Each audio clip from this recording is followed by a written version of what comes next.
Bonjour les amis! Alors, dans la dernière vidéo, je vous demandais un peu les vidéos que vous vouliez voir sur ma chaîne. Vous avez été plusieurs à me demander des vidéos à nouveau sur Darktable.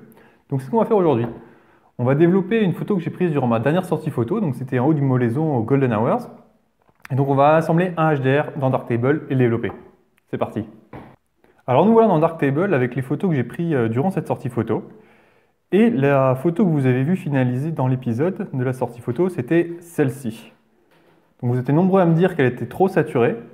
Donc on va la retravailler, on va la refaire et on va essayer de la faire moins saturée. Alors on va commencer par sélectionner 3 photos, donc celle normalement exposée, la sous-exposée et la surexposée. Et on va cliquer sur Créer HDR. Il va nous créer un fichier DNG qui comprend ces 3 photos. On va aller dans la chambre lumineuse, enfin dans la chambre noire, pardon. Et donc par défaut, il la sous-expose à fond. Et on va venir créer une exposition correcte pour cette image. Donc on va commencer par l'exposer correctement, au premier plan tout du moins.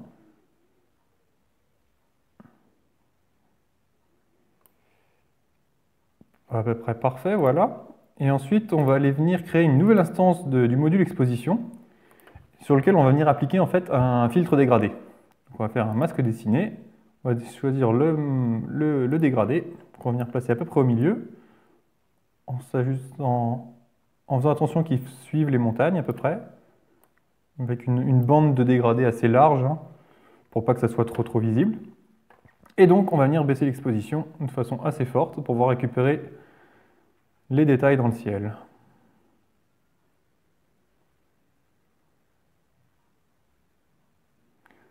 Voilà, on va faire quelque chose comme ça. On va venir cacher le filtre. Voilà, pour l'instant c'est pas mal. On va commencer comme ça. Alors on va rajouter des couleurs dans le ciel avec le module Velvia, parce que là clairement vous voyez que c'est un peu délavé les couleurs, c'est pas top. Donc on va venir en rajouter. On va booster un peu, ça va être un peu excessif. On va venir réappliquer le masque qu'on a déjà fait juste avant pour l'exposition en fait, donc on va venir le sélectionner ici. Le dégradé numéro 1. Et donc du coup ça va venir s'appliquer que sur la même portion de l'image. Donc on va y aller un peu fort. Et en fait, mon idée, c'est qu'après, on va venir baisser la saturation générale, ici. Alors pourquoi je applique la saturation générale à toute l'image et pas seulement à la partie du haut, en fait, c'est que le bas de l'image, comme il est dans l'ombre, en fait, à ce moment-là, quand j'ai pris cette photo, le soleil n'était pas encore levé. Donc pour moi, ça ne me dérange pas que ce soit pas contrasté, ça me paraît plutôt logique. Mais du coup, ça permet d'appliquer la baisse de saturation à peu près toute l'image et de retrouver des couleurs un peu plus cohérentes sur l'ensemble. Voilà, on va peut-être rajouter à peine de contraste. Quelque chose comme ça. C'est pas mal. Pas trop fort non plus. Ouais, sympa comme ça.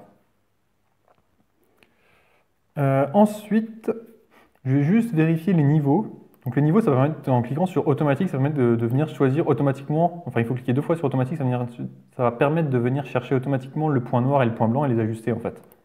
Et hop, ça évite qu'il y ait des zones dans mon histogramme à droite ou à gauche qui soient complètement vides en fait. Après, rien n'empêche de venir régler le point noir en fonction de ce qu'on veut.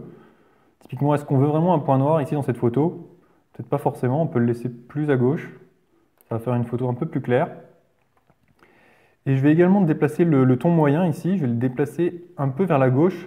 Ça va me permettre d'éclaircir un peu toute l'image, de recentrer un peu l'histogramme en fait. Voilà. Donc du coup là je retrouve mon ciel un peu trop clair, donc on va venir récupérer sur la première exposition. On va continuer à baisser un petit peu. Du coup, je trouve mon premier plan un peu surexposé. On va revenir bouger ça. Hop, quelque chose comme ça. C'est un peu mieux géré. On peut peut-être augmenter à peine le noir là sur le ciel. Donc c'est toujours dans l'exposition 1, donc ça s'applique que sur le ciel. Ça va permettre de venir rajouter du contraste. Mais ça commence à se voir aussi sur la montagne, donc c'est peut-être pas forcément une bonne idée. On va peut-être annuler. Je vais augmenter peut-être la taille de mon dégradé, parce qu'on le voit ici, là, sur cette montagne-là, c'est assez visible, le dégradé. Ailleurs, ça va, mais ici, c'est un peu visible. Donc, on va augmenter à peine la taille du dégradé. On va venir le sélectionner. Donc, en recliquant ici, pour le coup, hop, un petit coup de molette en plus. Et voilà, c'est plus doux. Parfait. Et alors j'ai envie de faire une dernière chose, c'est rajouter du contraste local. Je vais en rajouter juste sur le chemin au premier plan, et puis sur le bâtiment, juste pour les faire ressortir un tout petit peu. Donc contraste local, on va venir ajouter un masque dessiné qu'on vient peindre à la main. Donc on vient choisir la taille, l'épaisseur et puis le niveau de dégradé. On va prendre quelque chose d'assez doux comme dégradé, pour que ça soit visible. Hop. Une fois sur le chemin, une fois sur le bâtiment.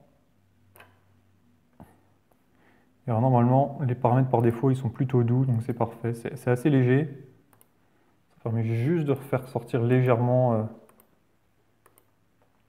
ces éléments. Donc ça me paraît pas mal. En termes de recadrage, je vais pas la recadrer. Tout simplement parce qu'ici au premier plan, on a le chemin, donc j'ai pas envie de le couper. Si je mets de passer en 16/9, ça s'arrêterait à peu près à ce niveau-là. Je pense que ça serait un peu dommage de se priver de ce chemin. Et pareil pour les nuages, pour le coup là il y a des couleurs vraiment sympas. Donc j'ai pas envie de m'en priver non plus. On va le comparer à celle que j'ai fait l'autre coup, donc qui était celle-ci que vous avez vue. Hop. Alors vous me direz, mais je ne crois pas qu'il y ait de solution simple pour comparer deux photos. Alors celle-là, elle était peut-être un peu mieux exposée le premier plan. On va peut-être réexposer un peu le premier plan. Ouais, on va faire ça. On va retourner. C'est vrai que c'est un peu sombre. Donc du coup, on va venir booster l'exposition générale de la photo. On va pousser à 3 EV. Hop. Et du coup, on va venir rebaisser un petit peu l'exposition du ciel pour pouvoir compenser sa surexposition.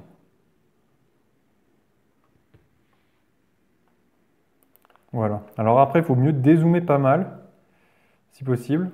Ça permet de se rendre compte assez bien du rendu de l'image. Généralement, plus on zoome dans une image et moins on a une vue d'ensemble et moins on se rend compte du visuel. Finalement, quand on le voit sur Internet, des fois on voit des super petites icônes et on se dit « Waouh, la photo elle a l'air magnifique » et juste on voit une toute petite image.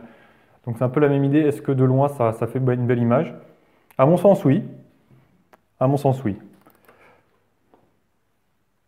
Voilà, c'est peut-être moins saturé que celle d'avant, moins contrasté. Voilà, donc dites-moi un peu dans les commentaires ce que vous avez pensé de la retouche de cette photo. Est-ce que ça vous a été utile pour apprendre un peu plus Darktable? Et puis dites-moi également si vous aurez peut-être retouché cette photo différemment. Allez, ciao, à la prochaine.